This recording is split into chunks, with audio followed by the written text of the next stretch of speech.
Vamos con la cuestión teórica. A veces con la cuestión teórica de repente vemos un concepto y nos liamos. Ay, Dios mío, ¿qué querrá decir esto? ¿Qué será? ¿Qué no será? Y memorizar en qué página del libro estaba y cosas así, ¿no? Y hay palabras que hablan por sí solas y es bueno conocer lo que significan. Yo leo, por ejemplo, la palabra equipotencial y equi en griego significa igual. Si sé eso, superficie equipotencial, ya sé que me está hablando de una superficie de igual potencial. No es algo que tenga que aprender de memoria. En física cometemos el error de aprender muchísimas cosas de memoria cuando realmente no siempre hace falta. Entonces, si entiendo esa palabra, ya no tengo que aprender de memoria lo que significa. La misma palabra me está diciendo lo que es. Razona la veracidad o falsedad de la siguiente afirmación: el trabajo que realiza el campo eléctrico sobre una partícula cargada que se mueve sobre una superficie equipotencial siempre es positivo. Lo primero que vamos a hacer es definir superficie equipotencial. Eso es lo primero que vamos a hacer siempre en estos casos, una superficie equipotencial. ¿Cuál es? Es aquella que es perpendicular a las líneas de campo y que tiene como propiedad fundamental que el valor del potencial en toda la superficie es constante. Esto que he puesto aquí no es necesario. He hecho un ejemplo de un campo vectorial y algunas líneas de campo perpendiculares. No es realmente necesario, pero bueno, he querido ponerlo. Entonces, al definir una fuerza conservativa, siempre asociamos energía potencial. ¿Vale? Al recordar, la energía potencial viene relacionada y definida precisamente por la fuerza conservativa y hace que el trabajo de la fuerza conservativa sea siempre igual a menos el incremento de la energía potencial. Y a su vez, la relación que hay de la energía potencial con el potencial es esta que tenemos aquí. Es multiplicar el potencial por la carga, ya sea con variación o sin variación. Entonces, unimos estas dos expresiones y ¿qué me va a quedar? Que el trabajo es igual a menos Q por incremento de potencial. Pero ¿qué hemos dicho hace un momento? Que al movernos por una superficie equipotencial, el potencial no varía. Por lo tanto, esto de aquí es nulo. Y si esto es nulo, el trabajo será nulo. Por lo tanto, el trabajo que realiza la fuerza eléctrica al mover una carga por una superficie equipotencial es cero. Y por lo tanto, la proposición es falsa. Ojo, que esto hay que decirlo, que veo muchas veces que cuando hacemos una cuestión teórica donde sí es verdadera o falsa, llegamos a la conclusión, pero se nos olvida decir es verdadera o es falsa, y hay que decirlo. En este problema que vamos a hacer ahora, te invito sobre todo a tener mucho cuidado con el manejo de los módulos. Es algo que no siempre tenemos presente.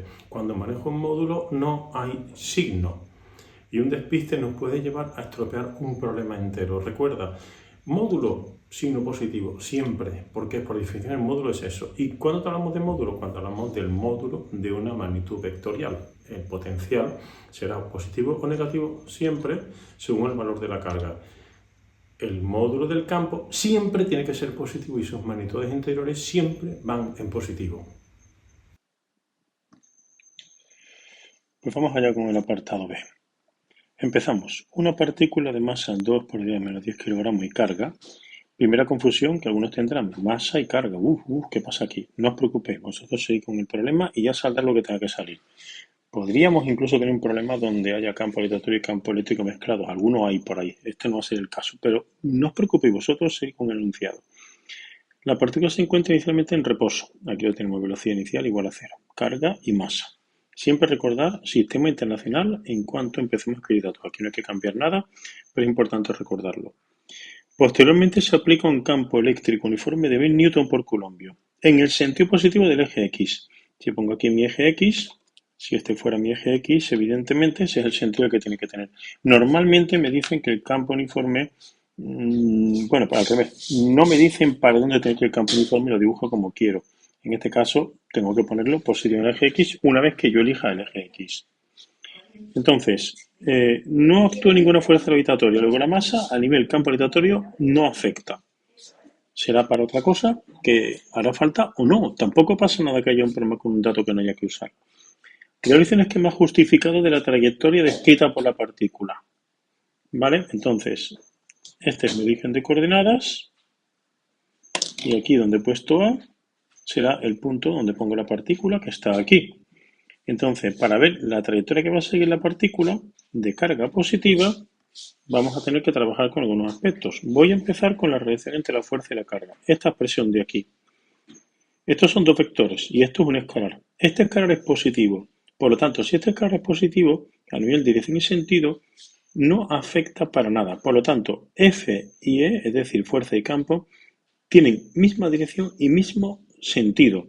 No tienen mismo módulo, porque es lo que hace la carga, que el módulo no sea igual, pero lo que me importa a mí, misma dirección y sentido. Por eso he dibujado la fuerza hacia la derecha, que es la explicación que tenemos aquí. Aplicando la segunda ley de Newton con la masa positiva, pues lo mismo, la aceleración es hacia la derecha, velocidad inicial igual a cero, y por lo tanto el cuerpo se mueve hacia la derecha con el mismo sentido y dirección que la fuerza. La trayectoria sería una trayectoria rectilínea como la que vemos aquí en la línea roja. Vámonos al segundo apartado. Determine el trabajo realizado por el campo eléctrico sobre la partícula después de recorrer una distancia de 1 metro. ¿Cuál será entonces el módulo de la velocidad de la partícula?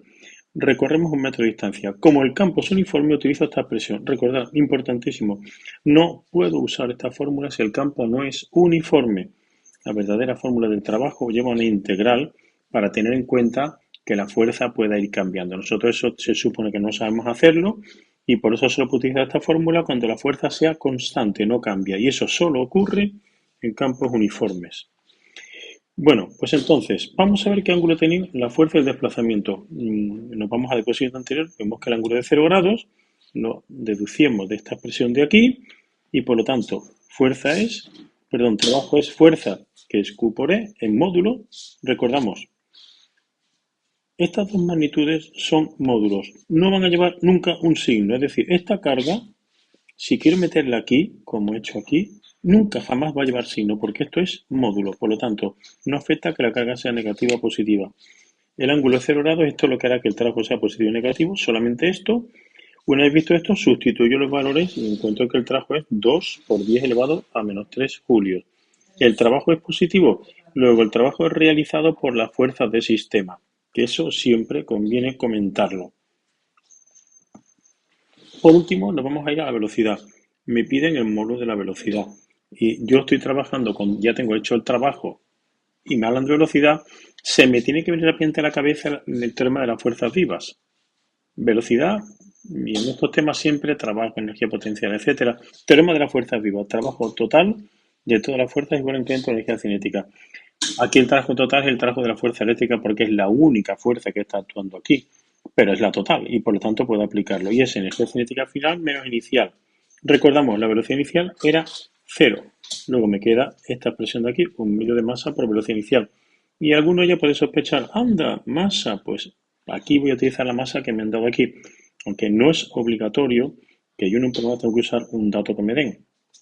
Entonces, despejo la velocidad, más de uno ya sustituiría por números y tal, pero yo prefiero siempre despejar y sustituir, que hay simplificaciones y suele ser más sencillo, y me queda, recordamos, v cuadrado, raíz cuadrada de 2 trabajo partido por masa, sustituyo por las expresiones, veis que es sencilla, y la velocidad final me sale 4.472,14 metros por segundo.